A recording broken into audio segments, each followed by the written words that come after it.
Assalamualaikum warahmatullahi wabarakatuh. Bismillahirrahmanirrahim. Alhamdulillahi rabbil alamin. Wa sallallahu wa sallama wa baraka ala sayyidina wa habibina wa nabiyyina Muhammad wa ala alihi wa sahbihi wa man ihtada bihadyihi ila yaumiddin. Amma ba'd.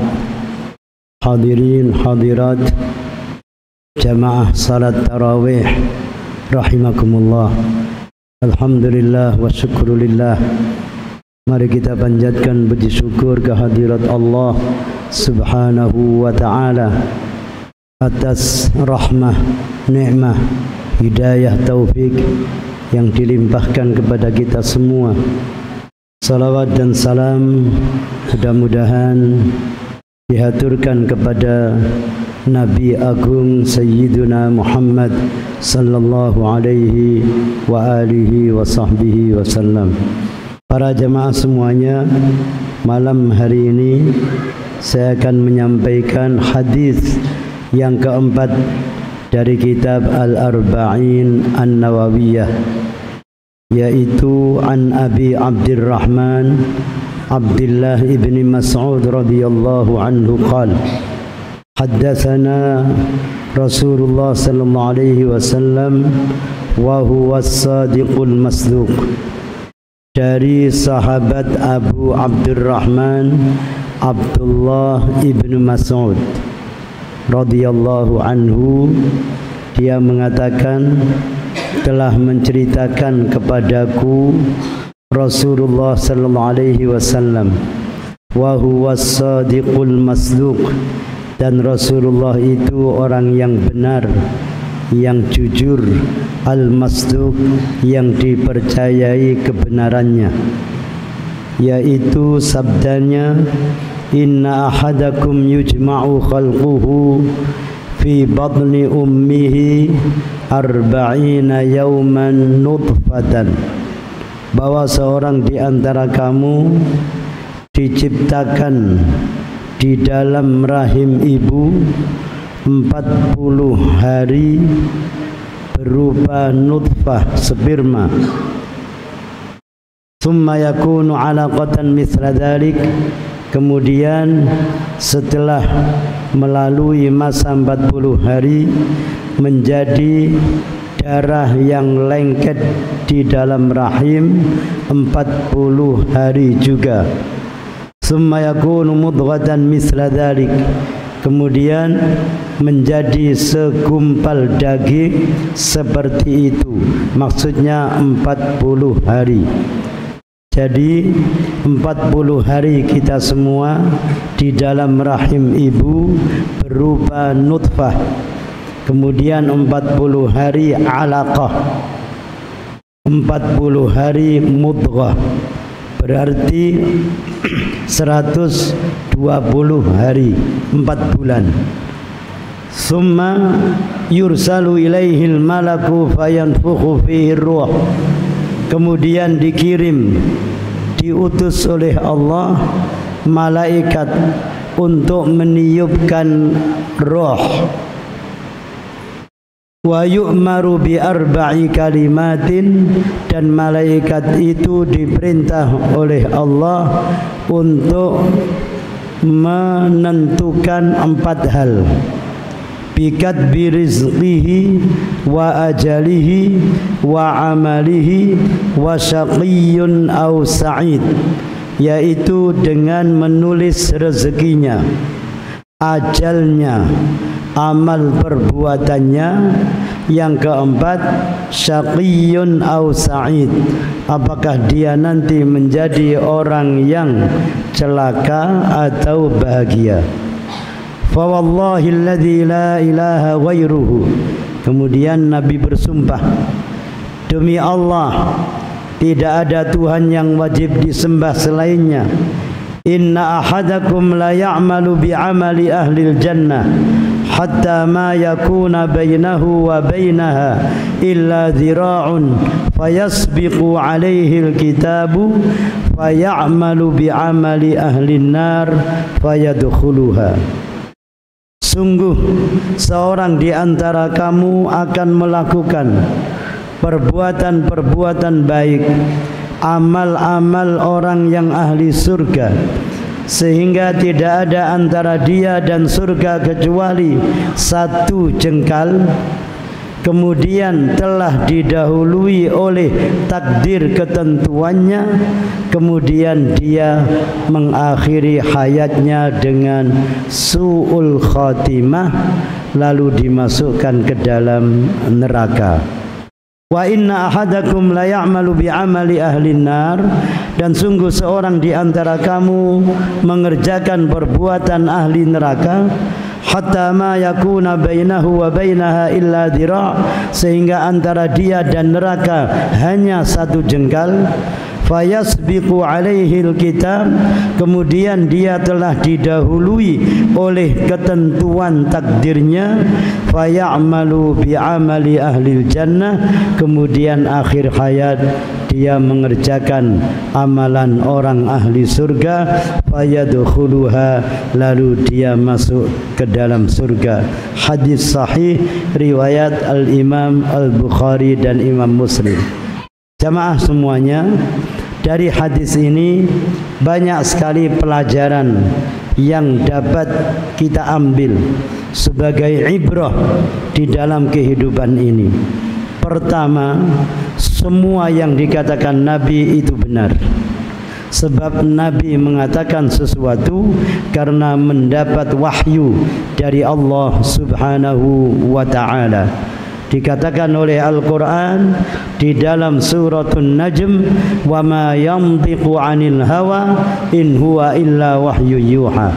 Nabi itu tidak mengucapkan sesuatu dari hawa nafsunya, tetapi apa saja yang dikatakannya itu berdasarkan wahyu yang diterimanya dari Allah Subhanahu wa ta'ala melalui malaikat Jibril.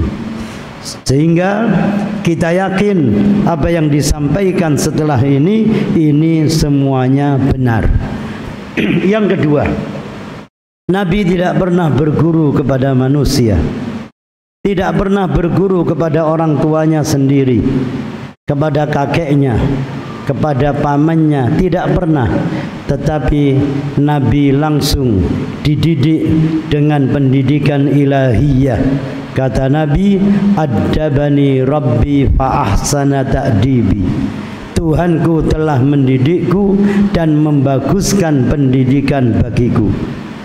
Nabi tidak pernah belajar ilmu kedokteran, tidak pernah mengadakan penelitian tentang penciptaan manusia, tapi Nabi bisa menyampaikannya dengan sejelas-jelasnya karena berdasarkan wahyu dari Allah Subhanahu wa ta'ala. Jadi benar bahwa setelah janin berada di dalam rahim ibunya 4 bulan, maka Allah mengutus malaikat untuk meniupkan roh. Kemudian ditulis takdir, ketentuan apa saja yang akan terjadi sesudahnya. Pertama, dia dari nutfah menjadi alaqah, darah yang lengket di dalam rahim, kemudian menjadi mudghah, segumpal daging. Setelah itu di dalam Al-Quran disebutkan fakasawnal 'idhama lahma thumma ja'alnahu khalqan akhar fatabarakallahu ahsanul khaliqin. Setelah segumpal daging itu lalu ada tulang, yang tulang itu dibalut dengan daging, kemudian diciptakan menjadi khalqan akhar, makhluk yang lain, maksudnya menjadi makhluk yang sempurna, mempunyai panca indera, mempunyai mata, telinga dan seterusnya, sehingga lahir dari rahim ibu dalam keadaan sempurna dengan anggota badannya. Dan pada waktu itu dia mengeluarkan suara alias menangis. Kalau bayi lahir tidak ada suaranya sama sekali, berarti itu nantinya bisu. Tetapi kalau lahir menangis, berarti ada kehidupan dan dia menjadi orang yang bisa bicara. Dan begitulah seterusnya. Akhirnya menjadi bayi, menjadi anak, bertambah dari hari ke hari, tahun ke tahun, sampai menjadi manusia dewasa. Setelah dewasa mendapatkan taklif dari Allah Subhanahu wa ta'ala, mendapat tugas-tugas dalam agama, harus beriman, harus berislam, harus melaksanakan syariat-syariat Allah Subhanahu wa ta'ala. Termasuk di dalam syariat, dalam rukun Islam ada yang namanya as-sawmu fi syahri Ramadan, bulan puasa pada bulan suci Ramadan. Para hadirin hadirat rahimakumullah, lalu malaikat menentukan takdirnya. Berarti apa saja yang akan kita terima setelah kita terlahir ke dunia itu sudah lengkap catatannya. Rezekinya sudah ada, di mana ajalnya nanti ada, bagaimana kehidupannya nanti juga sudah ditentukan semuanya, apakah dia celaka atau bahagia. Tetapi dengan takdir itu manusia tidak boleh berpangku tangan, tidak boleh berdiam diri. Manusia diberi akal sempurna oleh Allah Subhanahu wa ta'ala, diperintah untuk berikhtiar. Berikhtiar menjadi orang yang baik, orang yang taat, orang yang tunduk, yang melaksanakan agama Allah, melaksanakan syariat Allah dan syariat Rasulullah sallallahu alaihi wasallam. Fa'alhamaha fujuraha wa taqwaha. Setelah terlahir ke dunia, maka diilhamkan ke dalam jiwa manusia itu takwa dan durhaka. Tinggal pilih bagaimana dia ketika hidup, memilih yang baik atau memilih yang buruk. Kalau dia memilih yang baik, pasti nantinya menjadi hamba Allah yang selamat di dunia wal akhirah. Tetapi kalau memilih jalan yang buruk, yang tidak diridhoi oleh Allah, maka dia menjadi orang yang celaka. Akhir hayat su'ul khatimah, matinya dimasukkan ke dalam neraka wal iyadzubillah.